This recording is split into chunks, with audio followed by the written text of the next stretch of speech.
Assalamualaikum anak-anak soleh dan soleha. Bagaimana kabar kalian hari ini? Mudah-mudahan kalian semua dalam keadaan sehat dan selalu dalam lindungan Allah Subhanahu wa Ta'ala. Hari ini kita lanjutkan kembali pelajaran kita, yaitu masih dengan fikih, yaitu saum Ramadan. Ya, kemarin kita sudah belajar tentang hal-hal yang diperbolehkan bagi orang yang sedang saum. Selanjutnya hari ini kita lanjutkan dengan hal-hal yang dimaafkan bagi orang-orang yang sedang saum. Yang pertama adalah menelan ludah sendiri walaupun sangat banyak. Yang kedua, lalat yang tertelan meskipun tidak ia kehendaki. Yang ketiga, asap dan pabrik, asap kayu, dan seluruh asap yang tidak mungkin dihindari. Yang keempat, mimpi basah di siang hari. Yang kelima, makan dan minum karena lupa atau tidak sengaja. Yang selanjutnya adalah kelompok orang yang mendapatkan rukhsah atau keringanan. Saum Ramadan adalah ibadah saum yang wajib dikerjakan oleh setiap muslim yang sudah balik dan berakal sehat selama sebulan penuh di bulan Ramadan. Akan tetapi Allah memberi keringanan, di antaranya bisa kita baca dalam surat Al-Baqarah ayat 184 yang artinya, dan wajib bagi orang-orang yang berat menjalankannya atau jika ia tidak berpuasa membayar fidyah, yaitu memberi makan seorang miskin. Nah, ayat di atas merupakan rukhsah bagi laki-laki dan wanita yang sudah tua, yang tidak sanggup lagi menjalankan ibadah saum. Yang kedua yaitu orang yang sedang sakit. Ditinjau dari keadaannya, orang sakit dibagi menjadi dua macam, yaitu orang yang sakit yang tidak diharapkan kesembuhannya.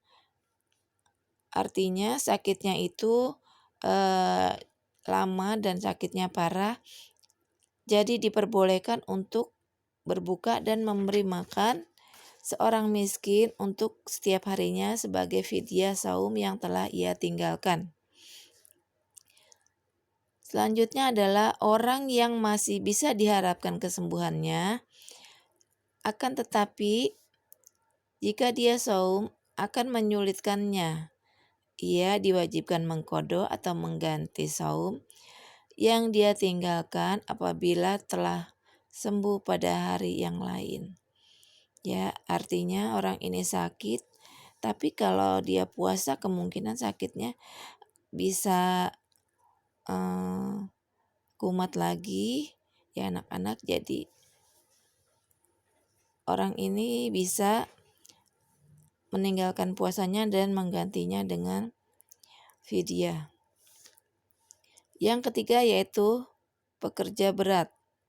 Seorang pekerja berat yang mengkhawatirkan bila ia melakukan saum akan membahayakan dirinya, maka dia diperbolehkan berbuka dan mengqadha saumnya.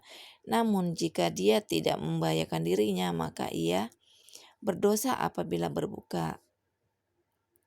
Yang keempat adalah musafir. Musafir adalah orang yang sedang safar atau menempuh jarak yang perjalanan yang sangat jauh.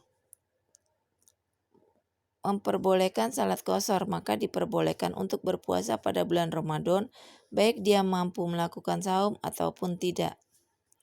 Baik saumnya memberatkan dirinya atau tidak.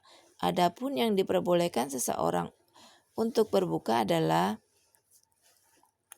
ya ini adalah beberapa kriteria orang-orang yang menempuh perjalanan yang jauh atau safar, yaitu perjalanan yang ditempuhnya dengan unta atau berjalan kaki selama 2 hari.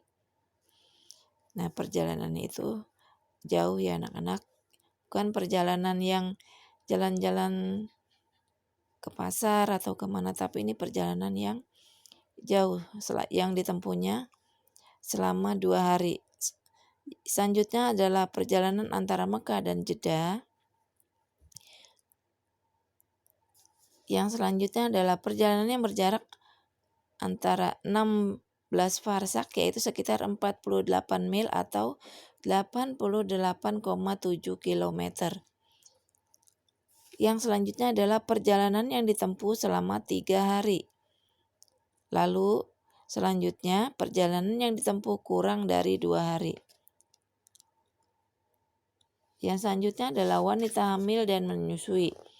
Melihat dari kondisinya, wanita hamil dan menyusui dibagi menjadi 2, yaitu wanita hamil dan menyusui yang mengkhawatirkan akan keselamatan jiwanya dan anaknya, maka diperbolehkan baginya untuk berbuka. Namun jika mengqadha saum yang ditinggalkannya dan tidak diwajibkan membayar fidyah. Nah, jadi wanita hamil dan menyusui ini dia wajib mengqadha saumnya yang ditinggalkannya dan tidak membayarkan fidyahnya bila saumnya sudah dibayarkan. Yang selanjutnya yaitu wanita hamil dan menyusui yang mengkhawatirkan anaknya saja, maka diperbolehkan baginya mereka untuk berbuka. Namun wajib mengqadha saum yang ditinggalkannya dan diwajibkan membayar fidyah sebanyak 1 mud. 1 mud sama dengan setengah sa' atau makanan yang dapat mengenyangkan seorang miskin. Nah, artinya wanita hamil yang menyusui ini dia wajib mengqadha saum yang ditinggalkannya dan juga membayar fidyah sebanyak 1 mud, yaitu makanan yang dapat mengenyangkan seorang miskin. Selanjutnya adalah hikmah saum.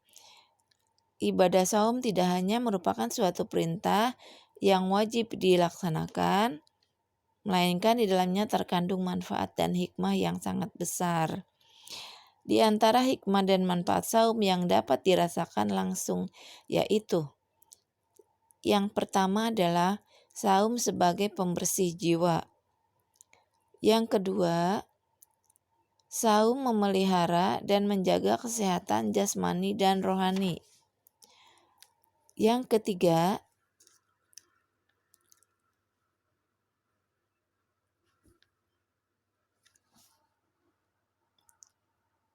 membentuk sikap mental yang sabar dan tabah